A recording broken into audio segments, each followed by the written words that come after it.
Hello friends, स्वागत करते हैं इंडिया समाधान के एक और लेक्चर में असली का। और जो हमारा चल रहा था सेमेस्टर सेकंड सेमेस्टर की बात करेंगे। यूनिट नंबर 2 जो है पेपर फर्स्ट के तहत थी। ठीक है, तो यूनिट नंबर 3 की हम बात करने वाले हैं। आज हम जो बात करेंगे सामने को प्रभावित करने वाले कारकों के बारे में बात करने वाले हैं। इसके अंतर्गत हम पहले बात करेंगे सांद्रता की। किसकी बात करेंगे? सांद्रता किस प्रकार से जो साम्य को किस प्रकार से प्रभावित करती है। आपको पता होगा कि हम साम्य किसके लिए बात करते हैं? उत्क्रमणीय अभिक्रियाओं के लिए बात कर रहे थे। किसके लिए? उत्क्रमणीय अभिक्रियाओं के लिए, जिसके अंदर क्या होगा? उत्पाद से अभिकार से उत्पाद बन रहा है। ठीक है, विकार से उत्पाद से क्या बना था? सॉरी, अभिकार बन रहा था। उन जिन अभिक्रियाओं को इस प्रकार से कुछ भी हो रहा है वो उत्क्रमणीय अभिक्रिया दर्शा रही है। और मैंने क्या कहा था कि ये क्या होता है कि वेग ऊपर नीचे होते रहते हैं और एक समय ऐसा आता है अग्रवेग चल रहे बढ़ते या कम होते रहते हैं, और एक समय ऐसा आता है कि इनके वेग बराबर हो जाते हैं, अर्थात साम्य स्तर पर हो जाएगा, सांद्रता स्थिर हो जाती है। क्या हो जाती है? सांद्रता स्थिर। अब क्या करते हैं? जैसे ही क्या करते हैं, क्रियाकारी सांद्रता को हम बढ़ाते हैं। क्या बढ़ाते हैं? क्रियाकारी सांद्रता बढ़ाओगे उत्पाद की सांद्रता कम हो जाती है। जब क्रियाकारी सांद्रता बढ़ जाती है वो क्या करता है? वापस साम्य अवस्था के अंदर स्थापित होने के लिए क्या करता है? क्रिया कार्य क्या करता है? अधिक क्या करता है? क्रिया करता है, उत्पादों का निर्माण करता है। ठीक है, इसीलिए हमें अगर उत्पाद में अधिक चाहिए, हम क्या करते हैं? क्रियाकारी सांद्रता को बढ़ा देते हैं, जिससे उत्पाद अधिक प्राप्त हो। क्या हो? हमें उत्पाद अधिक प्राप्त हो। हम देखते हैं, पहले हमने किसकी बात की थी? उत्क्रमणीय अभिक्रियाओं की।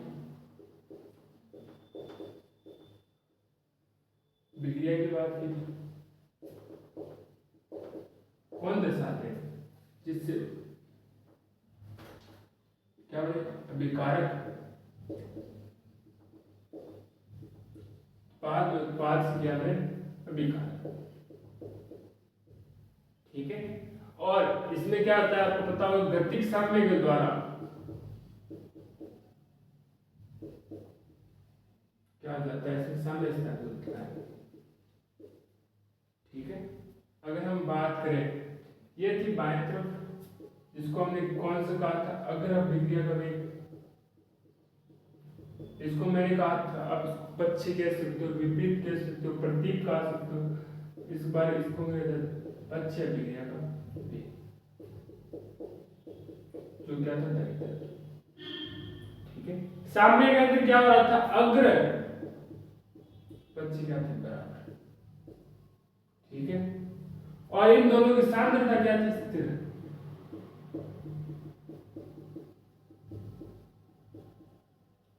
सांद्रता क्या थी? स्थिर।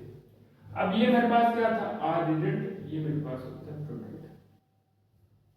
अब मैं जैसे ही अभिकार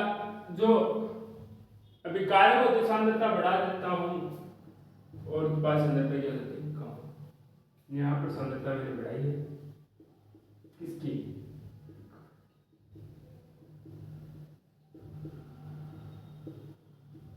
ठीक है, अब वापस साम्य स्थापित करने के लिए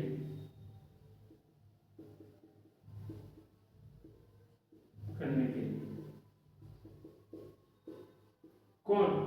ये जो अभिकारक है ना, अधिक क्रिया करता है।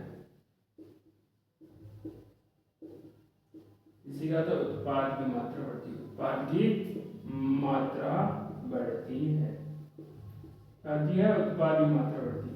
अगर आपको उत्पाद की मात्रा अधिक बढ़ानी है तो आप दो काम कर सकते हैं। या तो अभिकारक है, क्रियाकारक उसकी सांद्रता को बढ़ा दीजिए, या उत्पाद की सांद्रता को जितना हो सके उतना कम कर दीजिए, और हमें क्या मिल जाएगी?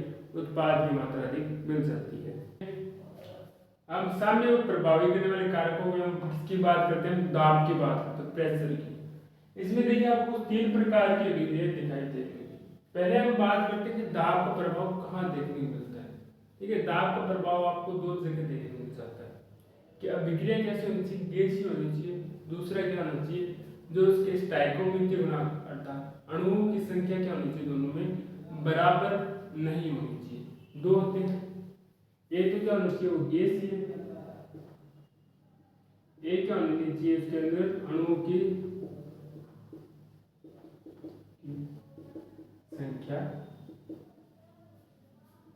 बराबर नहीं होनी चाहिए। दो स्थिति होनी चाहिए दाब के प्रभाव को देख रहे हो तो, या दाब का प्रभाव किन पर पड़ता है, जो गैसीय होते हैं और इनमें अणुओं की संख्या बराबर होती है। अगर सीधे हम तीसरे स्टार्ट करते हैं कि यहाँ पर अगर देखोगे यहाँ पर दो अणु है और इधर भी दो है, इधर भी दो, यहाँ पर भी दो और यहाँ पर भी क्या दो, यहाँ पर देखिए दाब का प्रभाव पड़ता है, बची ये वाली दो। पहले प्रकार को देखिए इसके अंदर, अब देखिए यहाँ पर जो आपको दिख रहे हैं 4 अणु है और 2 अणु है, अणु घट रहे हैं। आप इस देख लीजिए 3 अणु है, 2 अणु बन रहे हैं, 2 अणु है और 1 बन रहा है। तो यहाँ पे क्या आ रहा है, अणुओं की संख्या घट रही है, संख्या घट रही है, ठीक है। और यहाँ पर अब क्या है, दाब कम, इनमें दाब कम है और इस साम्य अवस्था में।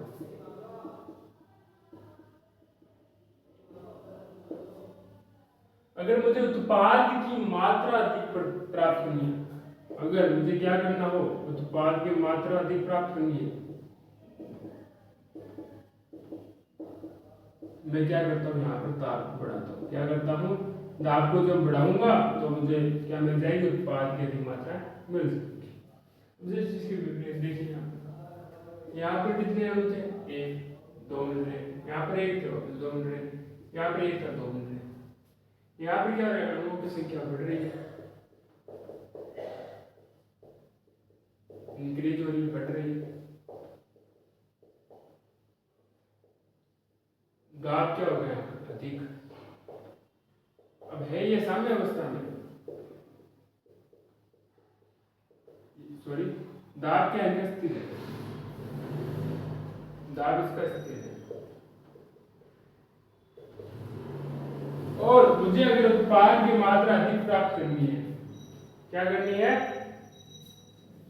दाब स्थिर। अगर मुझे उत्पाद की अधिक मात्रा करनी है ना प्राप्त, मुझे यहाँ पर क्या करना होगा, दाब कम, दाब कम करके मैं साम्य अवस्था स्थापित करूंगा और मुझे क्या होगा, उत्पाद की मात्रा अधिक प्राप्त हो जाएगी। अब देखते हैं हम दाब का प्रभाव, टेम्परेचर का प्रभाव देखते हैं। देखिए आपको पता है 2 प्रकार से विक्रिया होती है, एक तो होता है उसमें छेपी, एक क्या होती है उसमें शोषी। उसमें छेपी के अंदर क्या होता है, जब विक्रिया होती है ना तो वहां पर क्या होता है, उसमें क्या होती है, उत्सर्जित, और इसके अंदर क्या होता है, उसमें अवशोषित।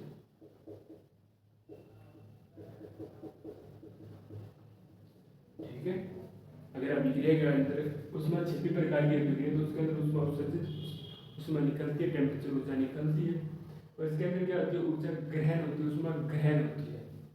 देखिए हमें क्या पता है, ये मेरे पास उत्पाद है, ये मेरे पास है अभिकारक, और मुझे अगर उत्पाद की मात्रा अधिक प्राप्त करनी है, किसकी मात्रा प्राप्त करनी है, उत्पाद की। अगर कोई उसमें छेपी है, उसमें उससे निकल रही है, तो मुझे वहां पर टेम्परेचर इंक्रीज नहीं करना है, ठीक है। अगर क्या हो रही है, यहाँ पर मुझे क्या करना है, ताप में वृद्धि नहीं करनी, नहीं करनी। जब मुझे क्या उत्पाद अधिक मात्रा प्राप्त हो, विक्रिया उसमें छिपी हो रही, उसमें निकल रही है, तब मुझे टेम्परेचर में कोई परिवर्तन नहीं करना, ठीक है। परंतु जब क्या हो, उसमें शोषी हो, उसमें ग्रहण की हो रही हो, तब मुझे ताप में वृद्धि करनी है। ताप में उसमें मैं क्या करता हूँ, वृद्धि करता हूँ, जिससे मुझे उत्पाद की मात्रा अधिक प्राप्त हो। क्या हो, जिससे मुझे उत्पाद की मात्रा अधिक प्राप्त हो। ये बात फिर हम नोट डाउन कीजिए, फिर हम अगले टॉपिक को करते हैं। अब देखिए जो हम बात करने वाले हैं, बात करेंगे साम्य स्थिरांक में मुक्त ऊर्जा की हम बात करने वाले। किसके बात करेंगे, मुक्त ऊर्जा व साम्य स्थिरांक की बात करने वाले। इसको कुछ इस प्रकार से दर्शाते हैं, डेल्टा जी बराबर डेल्टा जी उत्पाद माइनस डेल्टा जी अभिकारक,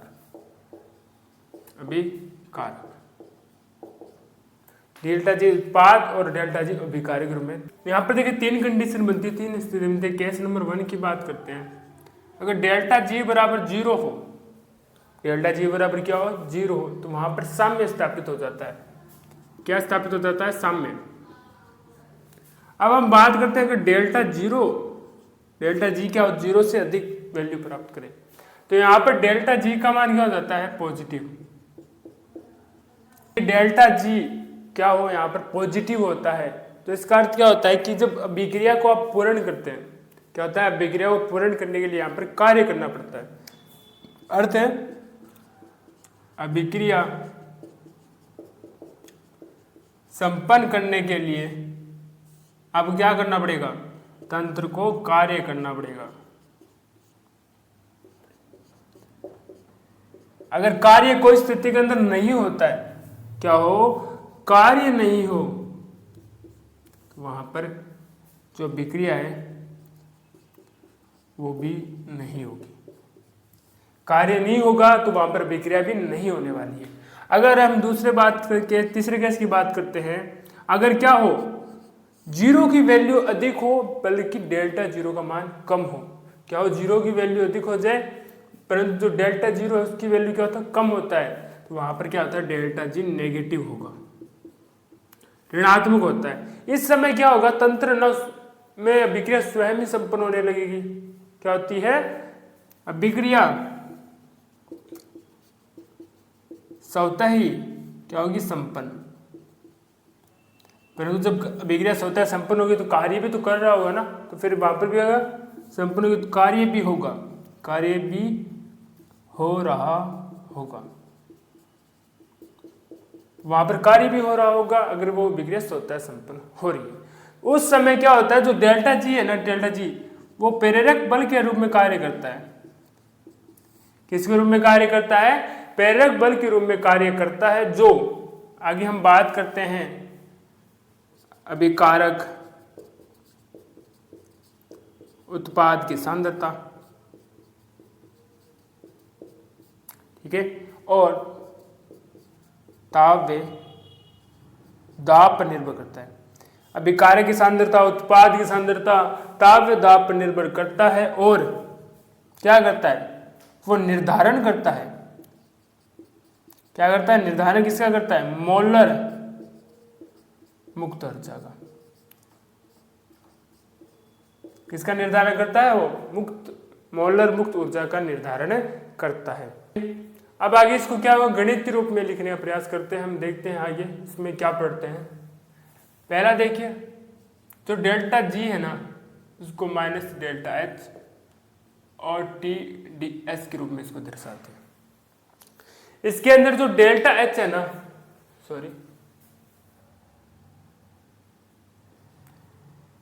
ये जो डेल्टा एच है वो क्या दर्शाता है, स्थिर दाब में अभिक्रिया ऊष्मा को दर्शाता है। क्या दर्शाता है, स्थिर दाब पर अभिक्रिया ऊष्मा को।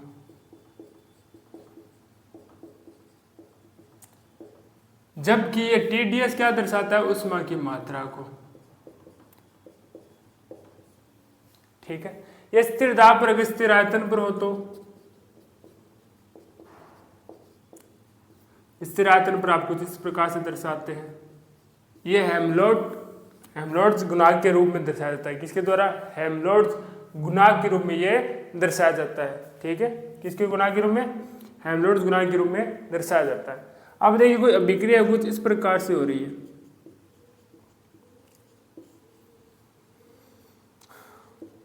इस प्रकार से हो रही है, अभिक्रिया हो रही होती है। इसके लिए आप बात करोगे ना, डेल्टा जी नोट, ठीक है, plus R T L N, यहाँ पर आपको दिखाई देगा P C N one, P C N two, P A M one और पी बी एम टू, इस प्रकार से।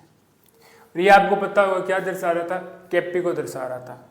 तो डेल्टा जीरो नोट, ये क्या आ जाता है पास, केपी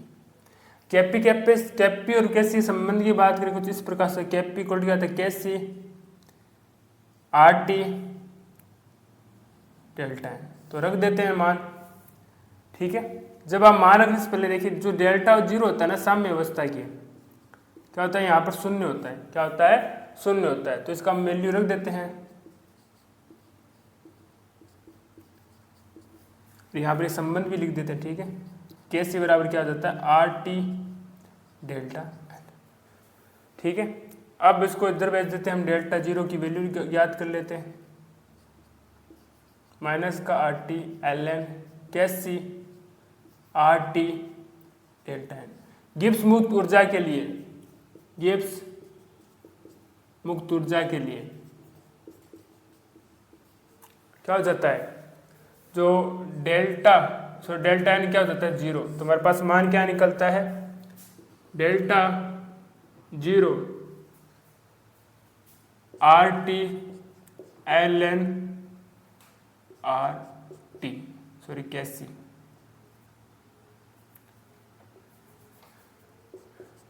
आर टी आ जाता है इसके अंतर्गत, ये जीरो आ जाता है। जब ये जीरो आ जाएगा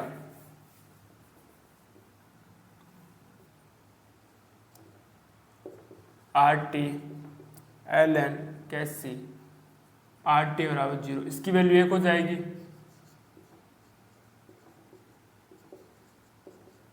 एल एन बराबर क्या रह जाता है कैसी, ठीक है। एक तो ये मान निकल जाता है हमारे पास, एक हमारे पास क्या आ जाती है वैल्यू क्या आ जाती है। इस प्रकार से M1A M2B N1C N2D, ठीक, इस प्रकार से कोई बिक्री होने वाली है। अगर हम एक संबंध आएगा आपके पास डेल्टा जी नोट, जो मैंने पिछले टॉपिक के अंदर भी किया था, आर टी एल एन और ए, यहाँ पर क्या है विकार की सांद्रता को हम ए के द्वारा दर्शा रहे, ठीक है। इसके अंदर हम अलग अलग निकालते, पहले हम निकालते डेल्टा जी ए के लिए, कुछ नहीं है, वैल्यू पुट करते जाइए इस प्रकार से। इसी प्रकार से हम ज्ञात करते हैं बी का R T L N B, इसी प्रकार से हम ज्ञात करते हैं सी का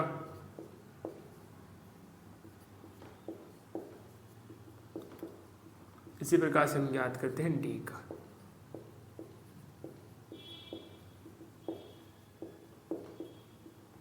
ज्ञात कर लिया है। हमें क्या पता, जब हम डेल्टा जी की वैल्यू निकालते हैं हमारे पास आता है डेल्टा जी उत्पाद माइनस डेल्टा जी अभिकारक, क्या आता है डेल्टा जी अभिकारक आता है। उससे पहले हम डेल्टा जी को भी उत्पाद भी हो ना, वो दो तरीके में बढ़ता है। किस रूप में उत्पाद बनता है हमारे पास M1 delta M2 delta G D minus N1 delta G A minus N2 delta G P. Value put कर देंगे इनके अंदर, डेल्टा जी M1 के लिए बात करोगे हमारे पास आ जाता है, C की पहले बात करेंगे delta C plus M1 R T L N S C, फिर हम लिख देते वैल्यू M2 डेल्टा D, फिर हम लिख देते M2 R T L N D minus N1 delta zero A N1 R T L N A minus N2 delta zero B N2 R T L N A P. अब देखिए जो R T वाले पद है उनको अलग रख दीजिए और जो बिना आर टी पद है उनको अलग रख दीजिए। किस प्रकार से देखते हैं इसको, जैसे ये है M1 डेल्टा सी, इसको अलग रख देते, फिर इसको M2 को लिख दीजिए M2, ठीक है। फिर इसको पद को रख देते हैं हम N1 माइनस का आ जाएगा सॉरी ए, फिर N2 बी। अब बाकियों को पद जो आर टी वाले पद है उनको अलग रख दीजिए M1 R T L N S C plus M2RT ln AD minus N1RT और ln A N2RT ln AP। अब देखिए ये जो भी आपको पद दिखाई दे रहा है नहीं, ये वाला यहां से लेकर यहां तक, इसका मान क्या हो जाता है, इसका मान हो जाता है डेल्टा नोट के रूप में। तो डेल्टा जी बराबर हमारे पास क्या आ जाता है, डेल्टा नोट। बाकी इसमें देखते हैं, यहाँ पर आपको जो भी रस समीकरण गुणा दिखा देते हैं वो क्या किसकी घात हो जाएगी, इसकी घात के रूप में लिखा जाएंगे। ठीक है, तो हमारे पास आ जाता है RT ln जो SC है ना उसकी घात आ जाएगी M1। इसी प्रकार से RT ln जो AD है ना उसकी घात आ जाएगी M2। इसी प्रकार से माइनस का RT जो ln A है ना उसकी घात आ जाएगी N1। इसी प्रकार से RT माइनस कॉमन ले लेता हूँ, AB की घात क्या आ जाएगी N2। इसको थोड़ा और से लिख लेते हैं,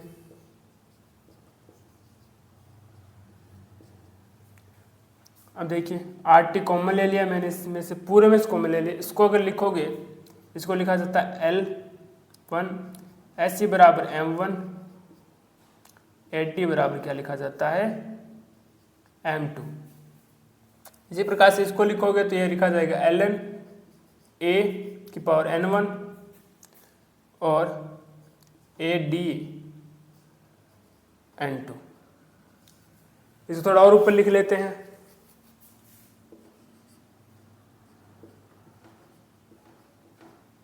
माइनस का प्लस का RT ln जो प्लस वाला ऊपर आ जाएगा हमारे पास AC बराबर M1 AD बराबर M2 और AA बराबर N1 AD बराबर क्या आ जाएगा N2। अब ये जो भी पद है ना इसको हम K के द्वारा डिनोट करते हैं, AC M1 AD M2 N1। जो A है ना इसको हम सांद्रता के द्वारा दर्शा देते हैं, तो इसको इस प्रकार से लिखा जाता है KCCA M1 CD बराबर हमारे पास आता है M2 CA बराबर हमारे पास आ जाता है N1, फिर ACD बराबर हमारे पास क्या आ जाता है N2। ये हमने किसके कर लिया है, हमने उष्मागति का व्युत्पन्न इसके द्वारा कर लिया है। सक्रिय द्रव्यमान, यही हमारे पास क्या है सक्रिय द्रव्यमान, इसी को हम कहते हैं सक्रिय द्रव्यमान।